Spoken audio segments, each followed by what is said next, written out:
Hello everyone, and welcome to this course, The Art of Creative Placemaking. I'm your instructor, Kayla Hunter, and I'm a program coordinator for youth workforce development programs and creative placemaking projects for a public safety organization in Bronzeville, Brooklyn.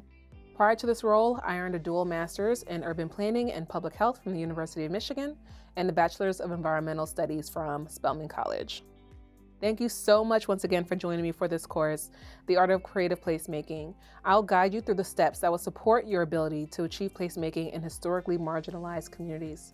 Creative placemaking is a collaborative process. We'll go through the definitions of creative placemaking, the impacts on these types of communities, and the process that can assist you in engaging racially and culturally diverse communities. Focused on community engagement, revitalization, and health equity, creative placemaking is an important tool that planners and community development professionals must learn and integrate into practice in order to implement projects that are for the people, by the people.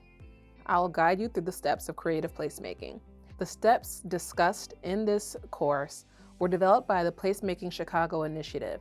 This guide has been super helpful in informing my practice in the Bronzeville community. This course, in particular, is for planners that aspire to or plan to work in communities where they do not live, are unfamiliar with, or do not frequently visit.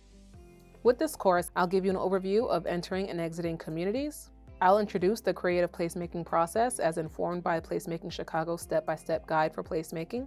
In this process, we'll go deep in depth of phase 1 of the creative placemaking process, the planning phase, phase 2, the envisioning phase, and phase 3, implementation.